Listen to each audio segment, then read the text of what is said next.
All right, so welcome to the Law Dad Roy podcast. Today we're going to do our first solo episode. So in terms of trying new things, this is one more new thing on the podcast that we are going to do. So we have had a lot of feedback, a lot of questions on LinkedIn, on YouTube, on Spotify, just random people that have asked, what does it take, to become a personal injury attorney? What are some of your secrets, my secrets, I guess, in terms of being a personal injury and class action attorney? How do you manage everything with having 4 kids? And obviously we had the episode with Kelsey, which talked a lot about our dynamic, but I have a very, unique, I don't know that it's unique, but it's unique to me at least, personal methodology on why I do things, the way that I do things. And the big piece of that for me is routine. I am a visionary type person that gets easily distracted by shiny things and new things and rabbit holes and new ideas and new things to read and new things to listen to, new concepts in the law and in life. And so for me, in order to get the things done that I need to get done on a day-to-day basis, routine is critically important. And I actually keep my full routine on my calendar, and so that's one of the things I'm going to be consulting during the course of this episode, is really just walking through a day. And I use Google Calendar. People can use, different things. There's a lot of options out there, but I believe in scheduling every sort of aspect of your day. Now, the key component of that, obviously, is that you have to have flex time, because there are things that come up. A sick kid, a client call that you have to take with an emergency, something that comes up during the course of the day that you need to deal with. And so each day needs to build in a certain amount of flex time to deal with those things.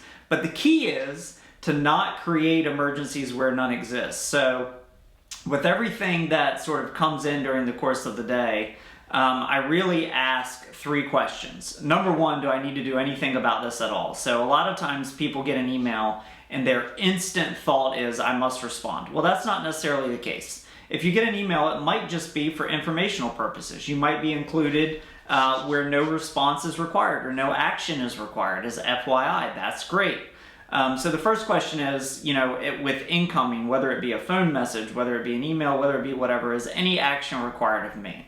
My next metric is, can I do this in 2 minutes or less? If I can do it in 2 minutes or less, the action that's required, go ahead and take care of it, right? So let's just cross it off the list. Let's not take, 20 seconds to add it to a calendar and then 20 seconds later to read it and deal with it when I could have dealt with it, in those same 40 seconds or in 60 seconds. And the third thing is, if I need to do it and it's going to take more than 2 minutes, does it have to be done right now? And there are very few things that have to be done right now. The building's on fire. We need to pull the fire alarm right now and get out of the building. That might take longer than 2 minutes, depending on the urgency. If there's a kid that is sick at school and my wife's out of town or my wife's in a hearing and I need to go pick the kid up, that needs to be done right now. That's going to take more than 2 minutes. So obviously that's going to fall in that category. Most things are not going to fall in the category of needing to be done right now. I don't need to go down that rabbit hole right now. I don't need to research that question right now, for the motion hearing that's in 6 weeks that we just got notice of. And so those things are going to be calendared. And they're calendared in a very specific way, which is go find the next open availability on the calendar and put them there based on how much time you estimate that it's going to take. I'm always on the conservative end. In general, if I say it's going to take longer than 2 minutes, it's never going to take less than 15 minutes. So 15 minutes for a calendar entry is my minimum increment of time that I allocate to something. And beyond that, obviously it goes 30, 45, an hour, and beyond. Most things don't take longer than 90 minutes unless you're into deep think, deep research, you're drafting something like that. But that throughout the course of the day is really what I look at to determine, okay, what is my days ahead going to look like? So my general day is wake up, between 5 and 5:30 generally. Some days it's earlier than that. But when I wake up, I actually calendar to wake up, right? I'm going to wake up tomorrow at this time. And that's important for that night before routine because that allows me to plan when I'm going to go to sleep. I know that I'm a person that likes to get between 6 and 8 hours of sleep. So for me, I'm going to make sure that I have that time allotment in my schedule so that I am well rested, so that my mind is sharp, and so that I'm able to attack the next day with the energy focus that I need to get through that day. And then I begin what I call my miracle morning. There's a great book out there by Hal Elrod, which I would encourage you to read. It's on Audible, etc. But it deals with this concept of the miracle morning, and it's really pretty simple. But it's set a routine. He has certain components of a routine that he recommends to folks. And the concept is that if you do this over a period of time, it becomes part of your second nature, and you will continue to do it. But when I wake up in the morning, it's pretty straightforward. I use the bathroom. I actually have that calendar, it's number one on my list. I brush my teeth. I drink a glass of water. So most people, I think, know this, but don't take it into account. And that is when you're sleeping, you lose a lot of water. You lose a lot of hydration. And so in order to get back to baseline, to be fully functioning, the glass of water first thing in the morning is a critical piece of that. The next thing I do is I read my devotional as a general rule, and then I will read my scripture. So I'm part of a men's group. We have scripture which we read separately but together, the same scripture every day, and then I journal on that scripture. So basically 3 questions. What does it say? What does it mean? What am I going to do about it? And I write those out longhand. Some people obviously use an iPad and things like that, but I prefer the longhand method. And then I will do my daily meditation and reading, which is separate from that. So whatever concept I'm working through at that particular time, sometimes it's a big case that I'm learning about an entire new industry, and so I'm reading some industry-specific books or magazines. Sometimes it's about a concept, a cultural concept around business or something that is a big priority for us that quarter as a law firm or as a marketing agency or whatever I'm working on that we're pushing forward. And so I'm doing that reading, I'm doing that meditation, I'm doing that journaling. So I'm always writing about it. What are my thoughts about it? What am I going to do about it? A lot of people spend time reading things and never actually take action. I believe that there is not a shortage of ideas in the economy. There's a shortage of execution. So have a bias towards action. That's why I use the term actionary as opposed to visionary. I believe in taking action, not just having visions about that action. And so after that is the affirmation. What is it I'm going to do? And so I actually affirm in myself every day where I'm going, what the goal is, and the type of person that I'm trying to be. And that's important to me. And I believe that doing these things first before you open an email, before you open a text message, before you do anything that came in over the course of the night, for me is very critical in terms of being able to center myself and make sure that my day is starting on my terms, the way that I think my day should start, as opposed to getting into the email, getting into the text, and just immediately start reacting. Because when you start reacting, you are prioritizing, but you're allowing other people to set your priorities, as opposed to you setting your own priorities. So then generally, if it's a school day or we're in summer now, so a camp day, I will wake up the kids and get them some breakfast. I do the wake up routine at our house. So I wake them up, get them some breakfast, and then I take a shower. And after I take a shower, I get dressed. I know a lot of people lay out their clothes in the night. I do not. I just pick the very next thing in the closet, and that is what I wear. I do not put a lot of thought into what I'm wearing on any particular day, with the exception being obviously that if I'm going to court or if I'm going to the beach, I have 2 separate sides of the closet. So I have kind of a business side and a casual side, and I pick from the side that matches my calendar that day, which I know because I have looked at my calendar the night before. And again, when I get out of the shower, I generally will just pop open the calendar to see what's going on, take a quick look at the weather so that obviously we can dress and plan accordingly. I then get the kids to wherever it is that they need to be, school or camp, and take care of that. And then following that, I'll do what I call my social check-in. So I will look at text messages in general. I will look at LinkedIn. I will look at Facebook. I'll look at all kind of my social things that I keep in touch with. Spend 5 to 10 minutes on each. Occasionally do a LinkedIn post or some social post as part of that, if the mood strikes me. And then I will go wherever it is that I'm working that day. And generally there are 2 places that I work. I have a home office set up and I have an office set up. So I go to that location, and then generally I have team huddles. So whether it is the law firm, whether it is the branding and marketing team, whatever group it is, we'll have our morning huddles. And so our morning huddles are really designed, when we have them, to get everything aligned and on the same page. And basically we go over 4 basic categories very quickly. These are not in-depth meetings. They're touches, they're check-ins, and it's what have I accomplished so far this week or yesterday, depending on where we are in the week. What am I going to accomplish today and going forward in the week, so that the team can get aligned, and obviously if there are questions that come out of that, have those questions.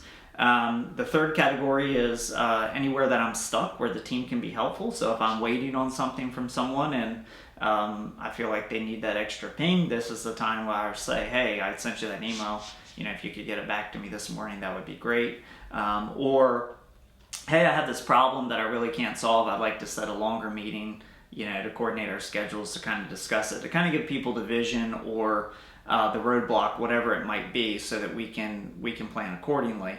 And then the fourth part of that is general announcements. So things that I feel like people need to know, or things that they think that our team needs to know. So everybody goes through this sort of agenda. We go, it's round robin.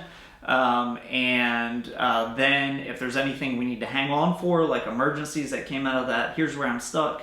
A lot of times we'll say, hey, stick around after the meeting, let's just knock that out, since we allocate 30 minutes or 20 minutes for these meetings and we're only going to take 10 today, let's go ahead and knock that out and remove that roadblock. And then I begin, in with my workday, depending on where we are. If it is a Monday, we have what we call our level 10 meetings, which are our longer meetings for our leadership teams. On those meetings, what we're doing is we're really going through our higher priority objectives, our rocks, our issues, things that can't be addressed on a huddle and need a little more time, a little more thought. And our objective there is, let's solve everything once. Let's solve everything in this meeting so that it doesn't have to come up again. Everyone is aligned. Everyone knows what we're doing about this, and we can move forward. So those generally happen on Mondays, and then Monday afternoon a lot of times is focused work where we are working on those issues, on those rocks that fall out of those level 10 meetings. Throughout the course of the week, we are setting priorities around things that have come up prior. So things that need to be drafted, calls that need to be made, plans that need to be put together, meetings that we need to have, whether they be on Zoom or in person, and moving forward, with those things. But the point is that it is all scheduled. So there is nothing that comes up in the course of a day that is not getting scheduled. So I don't generally take same day meetings because my schedule is already set for that day. In fact, my schedule is generally set a week ahead of time. So on Fridays, what I'm generally doing is I have my ideation day. And on that day, I'm doing deeper work. So, no meetings, no phone calls, none of those sort of 30-minute things that just require constant ping pong intellectually about, what we're doing, what we're thinking about. What I do generally on Fridays is focus on the big picture. So it's reading, writing, thinking around big picture things that are happening that require, more than 60 minutes, so 90 minutes to 2 hours or longer of the sort of big picture focus. And I think that that's really important. I think that in our society where we have, I just got 2 text messages as I was sitting here looking at my calendar. I have most notifications turned off, but certain people pop through that because, as you all know, when you have things silenced, they can still deliver it quietly, but it's not really quiet when you're looking at your phone. But anyway, all that aside, we don't have a lot of time unless we schedule it to step back from all of that and actually have ideation time to actually sit and think and prioritize about, okay, if every day of the next 100 days were exactly like my yesterday, will my life be better in 101 days? Will it be worse, or will it be the same? And am I okay with that? It's a really important exercise to go through, as we get what we plan. And so that's something that, we're looking at every single week. I look at everything I did that week and I put it in 4 quadrants. Things I love and I'm good at, things I love and I'm not so good at, things that I don't love and I'm not good at, and then the 4th category being I forget which ones I've gone through now, but things that I might love but I'm not good at, right? And so what we want to do is delegate and elevate around that quadrant to make sure that we're putting most of our time into things that we love and we're good at. There are some things that we have to do that we might not love, and that's okay. They're always going to exist. But if there are things that we can get out of our block to other people that love them and are good at them, that's what we want to be doing, obviously. And then generally on Fridays, as at our law firm, we also have our valuation committee. So every case at our law firm goes through the valuation committee, which is a group of all of the trial lawyers at the firm that can attend on that particular Friday, that go through a roster of cases and review facts, information, depositions, discovery about the cases, and do a recommended value of that case. What do we think about the case? We actually discuss each case as a committee, as a group, so that the lawyer handling that case has not just their own thoughts about it, not just their client's thoughts about it, not just the defense's thoughts about it, but it has the benefit of, a group of people that have handled, collectively thousands of cases over the course of their careers, looking at their case and giving real information, real insight about that case. So we do that on Fridays. And so I have that blocked out. That generally takes about 2 hours. We don't go through, obviously, every single case every Friday. They're on a rolling basis, and that's a whole methodology on how they get on the roster, which I'm not privy to because I don't set that roster. I just attend and share my thoughts. So that is generally how that works, on Fridays. And then, as far as after work, obviously there's life after work. I don't believe that people should work around the clock. I probably, on an average week, work about 60 hours. There is a line of thought out there that, if there's a waking hour that is not necessarily dedicated somewhere else, that, we should be working. I believe in this work-life integration concept, which we've talked about before, where we don't necessarily say, okay, this is work time, this is private time, or whatever. But there is, certainly as we go through that integration mix, in the evenings is going to be less work and more life. That's the way it is integrated, so that we can be fully present in what we're doing. And really, the evening routine just depends on what's going on. Kids, sporting games. Tonight, for example, we're in the middle of summer swim, so we have a swim meet, which will last most of the night. We will be there for 3-4 hours. My son will swim for approximately 2 to 4 minutes total.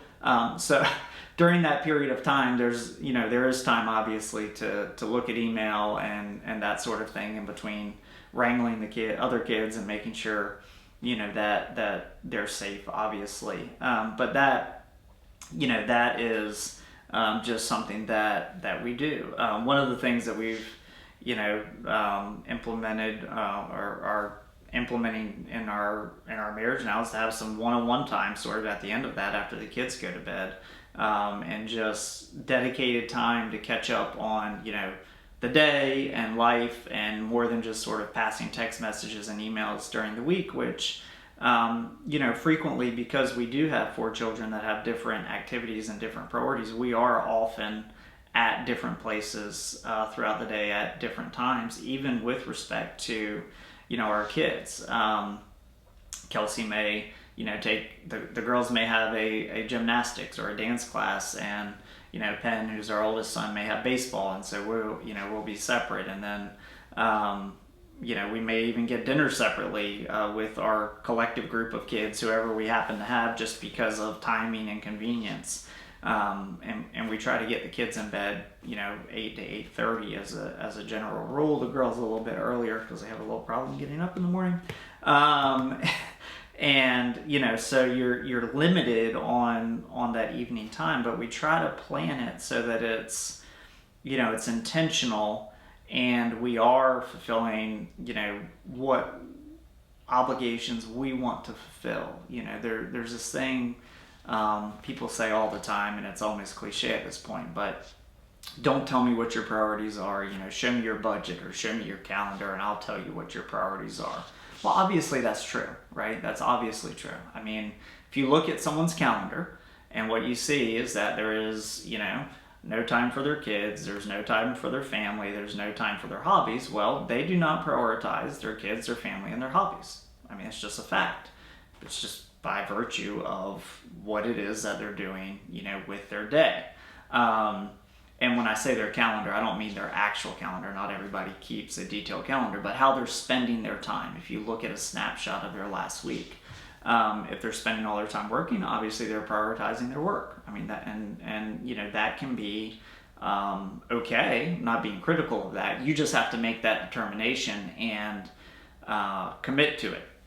And I think that's really the key piece is, making the commitment. And the thing that I try to take out of the analysis is I don't want to have to be remembering things. I mean, I'm looking at this random Tuesday, which I guess was yesterday, and down here at 10 p.m. is take out the recycling, right? And that shows up every other Tuesday because the recycling comes I think it's every other Tuesday. I actually don't know. Maybe it's twice a month, whatever.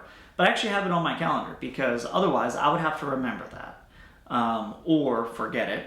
More likely not remember it. Kelsey would remember it, but I have it on there so that I remember, okay, take out recycling, because if we don't, we're going to miss it for 2 weeks, and we get so many Amazon boxes that things are going to be overfilling, and we're not going to be able to keep up with it. And so that, that goes on there. One of the things that we've been prioritizing this quarter was really practicing with our son on some of his reading and getting caught up on this program that he uses. And so that, is on my calendar to make sure, even if we don't get it in every single night, we at least have to think about it, right? We don't have to remember that that's something we want to be doing. It's on the calendar. And the key piece, again, is to have that flexibility, to not beat yourself up if every single thing doesn't, get checked off that day. I actually have a little abbreviation for complete that I put in front of everything that I do, so that when I'm doing my end of day review, which I do, kind of every day as one of my last things before I shut down devices, look at what I accomplished, what I didn't accomplish, set my priorities for the next day, put those things at the top of the calendar, bump anything out on the Google Calendar that needs to be bumped out, so that we're always making forward progress, even if we aren't getting 100% completion rate every day. There are now apps that do this for you, which my partner Eric uses an app for this, and he's had great results with it. I have not got to that point yet. I'm still doing it manually. I've been doing it manually for years. It works fine for me. I like seeing it every day. At some point I might be okay with AI setting my schedule, but I'm just not there yet. And then, one of those things the next morning when I get to my desk, I have a routine. And one of the first things I do is review everything for the day to make sure that it is what I want to accomplish that day. So that the calendar is not running me, I'm running the calendar. And I can reorganize and rearrange, in that first 5 minutes to get my day set the way that I want it to be set. So for example, after we do this podcast, I have a response that I need to draft for a case, which I have dedicated 45 minutes to. It's already mostly drafted. This is more the cleanup. Then I have an in-person meeting. Then I have 2 things that I need to do that are case related. Then I need to get in the car and travel to another meeting. Travel time is blocked on the calendar. A lot of people forget that. Overestimate in case you want to run through that, Starbucks and get a coffee or get a pickup. I always overestimate on travel, usually add about a third to it. So if it's a 15-minute trip, I'll set it for 20 minutes. If it's a 30-minute trip, I will set it for 40 minutes so that I make sure end to end I have time to, use the restroom or, go through the drive-thru of the Starbucks or whatever the case may be, so that it's not so structured that it's stressful. Structure should not be stressful. Structure should take stress out of your life, not insert it. And then after that, planning for a hearing tomorrow. And then have a couple of calls to make. I generally put my phone calls at the end of the day during travel time. I like to do that because, obviously it's all hands-free and Bluetooth and all that. I mean, you can literally just say call X, they call. You can spend that time having the conversation when you're in the car anyway. And really, those conversations are conversations where I'm mostly listening. Those are the ones that I generally put there. They're not proactive conversations. They're conversations people want to have with me that they've requested. They get set at the end of the day in that travel block so that I can obviously hear what they have to say and respond to that. And then like I said, tonight we have the swim meet. Some nights, there are different things that come up. One thing that I have on my calendar every night is that during the period of time when we're doing supper, when we're doing kids' activities, I have it on there for that whole block. So tomorrow night, for example, it's from 6 to 8:30 p.m., which is put phone and computer away. It's a reminder for myself because if when we get into this kind of work-life integration phase, if we are intentional, at supper time and we don't have our phone, we're obviously much more engaged with the people around us. If we do and something comes through, it's just human nature. We can't not look at it. The purpose of it being there is for you to look at it, right? And be able to respond. And maybe we tell ourselves this fiction that, well, we're only going to look at it or respond if it's an emergency. That's a fiction. Like we actually have to pick it up and look at it to determine and think whether it's an emergency.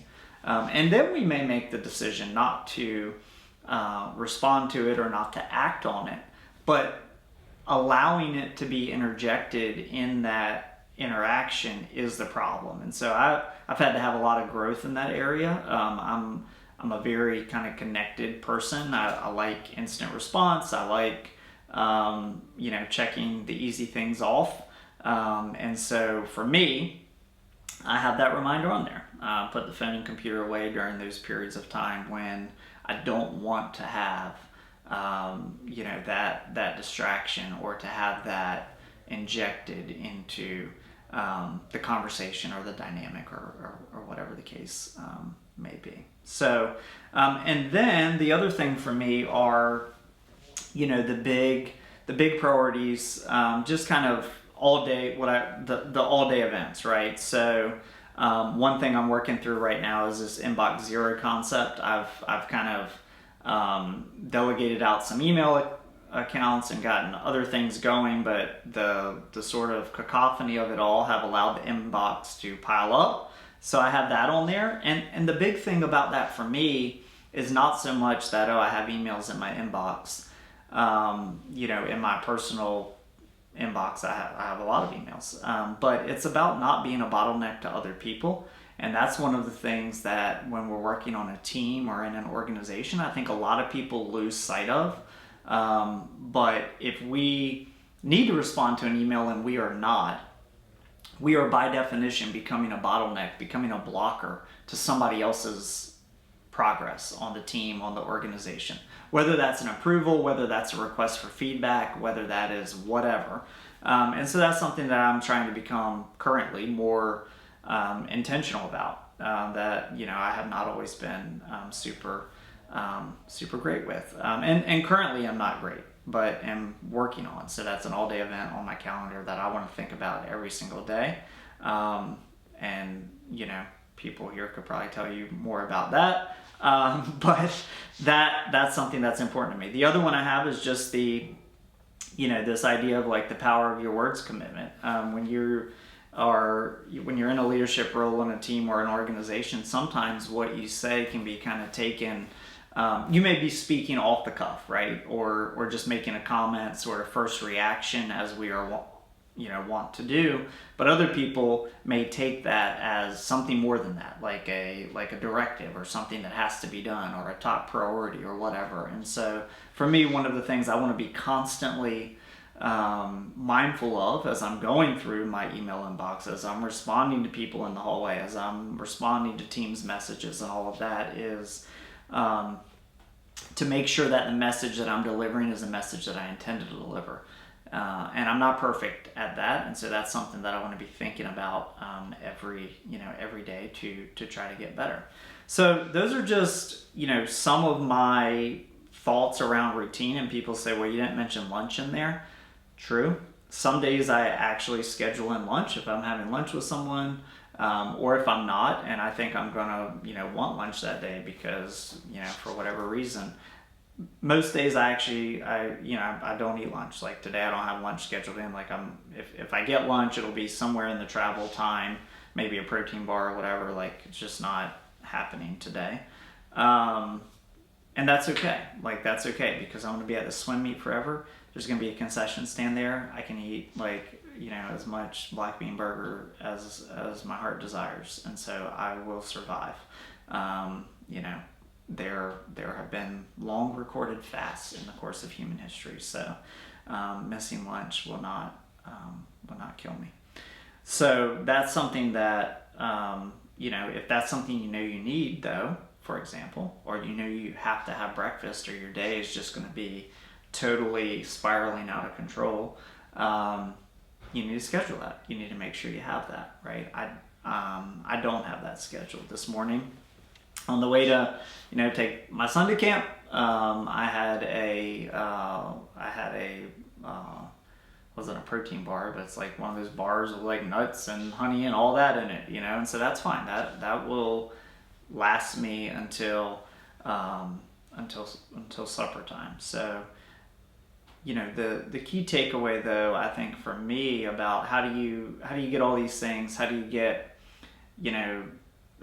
all this done, and a lot of times people say, it seems like you're doing so much, is to schedule it, to prioritize what your priorities are, and to stick to it, to not allow other people to dictate your priorities. So those are just some of the things that I do. So that is a little bit of the wrap on how to schedule, how to plan, how to prioritize the Law Dad Roy way. I am a calendar nerd, so I am always happy to answer questions or talk to people in detail about this. So if you have questions about anything on the podcast, let us know.